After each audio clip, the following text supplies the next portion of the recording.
How you feel about the situation between Devin Haney and Shakur Stevenson? That means that he don't want to fight. You know, from 20%. Come on, man. Stop that. Stop it. You know what type of fighter he is.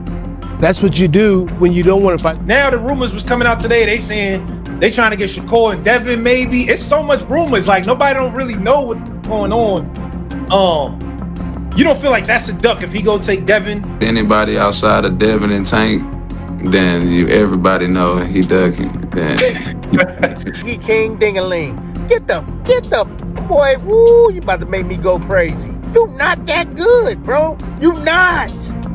I'm sorry. We came in. Sure. Brian Norman came in at 46. We came in at 46. If Shakur come in at 44 or 45, it's all the same to me, in my opinion. So I won't be blindsided about not being prepared for this opportunity. So from a coaching standpoint, from a business standpoint, the boxing world is buzzing after several fighters and analysts mocked Shakur Stevenson following the emergence of messages that allegedly suggest he avoided a potential showdown with Devin Haney. As the debate reignites, critics are accusing Stevenson of ducking one of boxing's biggest challenges. While fans continue to argue over what the leaked communication really proves about the long-discussed rivalry. The fight. And they did the sanctioned bodies and all that did to make them fight. If they do fight, who you think gonna win? I actually don't know. I mean, my mind says Shakur probably win.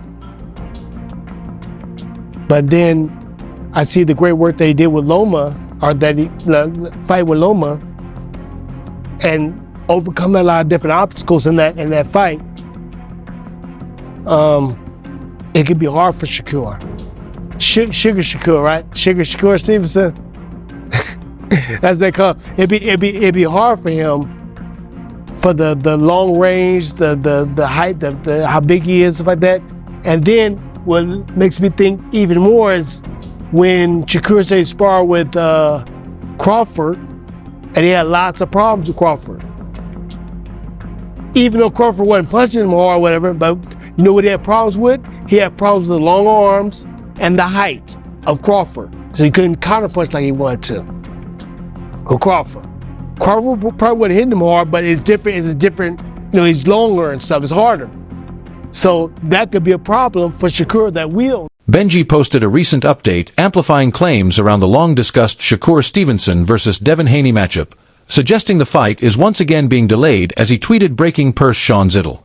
Today, it's reported that the company Zuffa Boxing wants Devin Haney to fight Shakur Stevenson.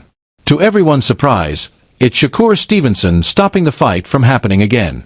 And a fan reacted to it, saying, "We all knew he was going to duck a Shaku and run to Zuffa.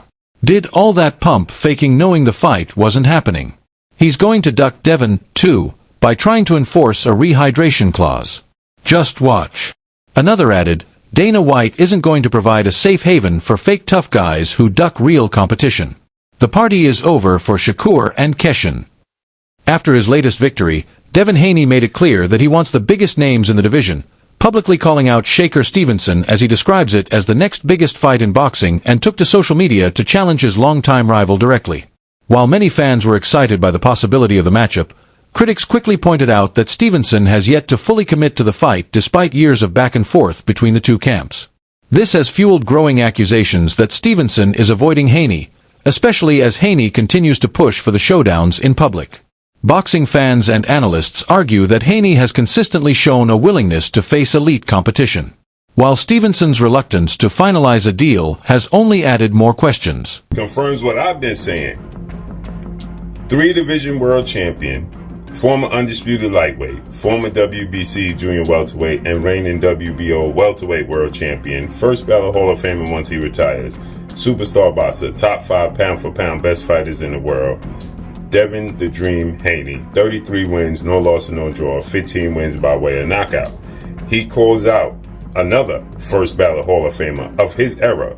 Ironically enough, Devin Haney is 27, and the person he calls out is 28 years old, who's another first ballot Hall of Famer, Olympic silver medalist, 4-division world champion, former unified super featherweight, who simultaneously up until yesterday held the WBC 135-pound title and the WBO 140-pound junior welterweight title, at the same time superstar boxer, 4-division champion, who will be a first ballot Hall of Famer, Shakur Stevenson, who is 25 wins, no losses, no draw, 11 wins by way of knockout. So Shakur Stevenson and Devin Haney, as I said, and Devin Haney confirmed it, as you see there, this is the next super fight in the sport of boxing. The chances of a Devin Haney versus Shakur Stevenson fight appear stronger than ever following reports that both fighters have aligned themselves with Zuffa Boxing. Haney recently secured a lucrative agreement with the promotion, and Stevenson has reportedly followed a similar path, placing two of boxing's biggest stars under the same banner. For years, promotional and business complications have been viewed as major obstacles to making the fight. But those barriers could now be significantly reduced. With both fighters connected to the same organization, negotiations may become much smoother, allowing the focus to shift toward finalizing terms and setting a date. Industry insiders believe Zuffa Boxing has a strong incentive to make the matchup happen because it would be one of the sport's most anticipated events. Breaking news, Shakur Stevenson signs with Zuffa Boxing, apparently, according to Eddie Hearn. Let's watch. Shakur Stevenson, does that kind of open the door for you to work with Shakur, obviously? No, Shakur signed with Zuffa, so that'll be him moving forward. But I just don't know who they're going to put him in with.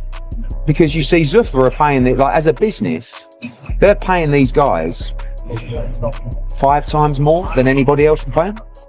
To fight who? Like, who are you going to put Shakur? But what, you can put Shakur in with O'Shaquie Foster and give him $15 million? I mean, good luck to Shakur. I love him. I'd say to him, great, mate. But yeah, it's a weird model, and it's a model that's not going to. Promoter Eddie Hearn recently suggested that Zuffa Boxing has been offering enormous financial packages to attract top talent, including Shakur Stevenson. According to Hearn, the company is willing to pay what many consider crazy money to bring established stars under its banner and quickly build credibility in the boxing world. While the strategy has generated significant attention, Hearn questioned whether such spending can be maintained over the long term. He argued that these lucrative deals may be more about making an immediate impact and convincing elite fighters to sign rather than establishing a sustainable business model for years to come. Hearn noted that several fighters have been tempted by the financial opportunities being presented, but he remains curious to see whether Zuffa Boxing can continue offering similar contracts as its roster grows. Regardless, the aggressive approach has already shaken up the sport and increased the chances of major fights being made. I think Eddie damn well knows exactly what Zuffa's trying to do. It will be very interesting to see how long they keep this kind of model up, but if this is correct, and I don't have any reason to doubt Eddie, but if this is correct and Zuffa have signed Shakur Stevenson for his next fight, maybe it's a one-fight deal, maybe it isn't, I have no idea. They did that with Conor Benn, supposedly it was a one-fight deal, who knows? The game plan is simple here. Outspend everyone, grab up all the talent, and then undercut the rest of boxing. If you have all the talent, even if you have to spend more at the beginning, which they are going to, and they are clearly, and then you take that talent from everybody else whose contracts are coming up, then the rest of the sport does have to somewhat capitulate that you have the best roster and or the best league, which the UFC's Zuffa Boxing alternative is kind of working toward, right? The UFC model. Fighters are going to want to be there. The best in the world are going to want to be there. It's a long-term play, and I think Eddie knows this, that it's not meant to be sustainable to sign, one fight, $15 million deals for the next 10 years. They're going to do this until they grab up all or the majority of the talent. And it may work. And it probably... Meanwhile, Bill Haney made it clear that he believes Shakur Stevenson would face the toughest challenge of his career against Devin Haney. Bill argued that Stevenson has never shared the ring with a fighter who combines elite speed, world-class defense, a championship pedigree, and high-level experience in the same package. He insisted there would be no shortcuts or easy moments if the fight becomes reality, predicting that every aspect of Stevenson's game would be tested under the brightest lights in boxing. Bill has repeatedly praised the matchup as one of the biggest fights available, while maintaining that Devin possesses the skills and confidence to handle any challenge. He warned that even the smallest weakness could be exposed on fight night when millions of fans around the world are watching. According to Bill, the pressure, attention, and level of competition would create a true proving ground with both fighters forced to show exactly where they stand among boxing's elite.